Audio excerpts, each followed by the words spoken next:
From our engine compartment, we're going to go over to our driver's seat. We're going to make sure there's no loose or missing bolts, and that when I sit down, it's properly adjusted for me. I'm going to check my seat belt.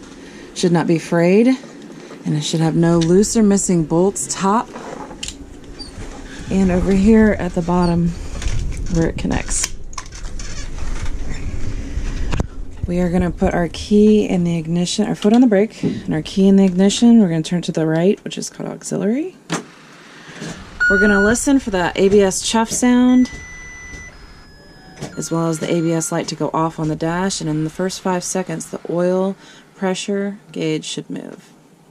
We're going to do something called a safe start, which means our foot is on the brake, our parking brake is pulled, and our bus is in neutral. And we'll start the bus up.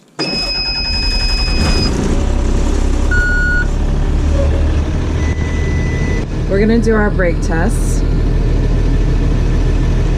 And the first thing we want to do is make sure our air tanks are at proper pressure, which is about 120, 125, before we do our tests. The first test that we're going to do is we're going to test our parking brake. We're going to put our foot on the brake. We're going to put the bus in reverse. You can hear the reverse beeper. It is working properly. We're going to take our foot off of the brake pedal, give it some gas. And the bus did hold, so it is working properly. Put our foot back on the brake. We're going to put the bus in drive. The next test we're going to do is testing our service brake. So we're going to put it in drive, like I said, release the parking brake. We're going to roll forward, give it some gas, and hit the brake. The bus did not pull to the left or to the right, and it did stop, so it is working properly. Before we turn it off, we're going to turn our wheel all the way to the left for our outside walk around. You can see behind the tire. We're going to put the bus back in neutral. We're not going to set the brake because for the next couple tests we're going to need the brake pushed in. So we're going to turn the bus off, turn it to auxiliary again. Okay. What we're going to do is we're going to take our foot off of the brake to check for leaks in our air tanks. And it should not fall more than 2 pounds in 1 minute.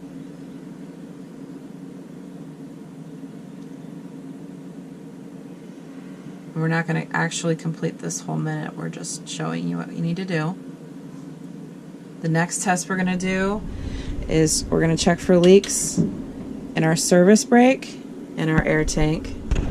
So we're going to make sure our window is open so we can hear the air tanks. And we're going to look at the pressure. It should not fall more than 3 pounds in 1 minute.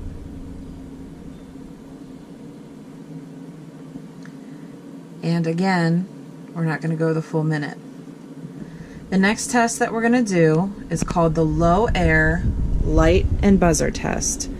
We're going to pump our brakes down to 70, no less than 60.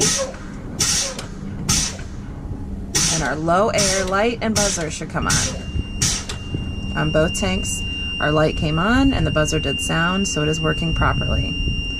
The next test is called our emergency brake pop-out test. We're going to again pump our brakes down to 40, no less than 20. We're going to be watching that, and we're going to be watching this to make sure it pops out at the proper time.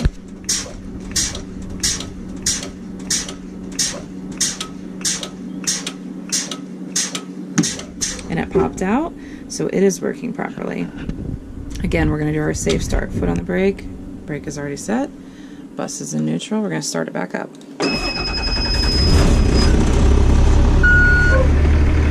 And that is your brake test.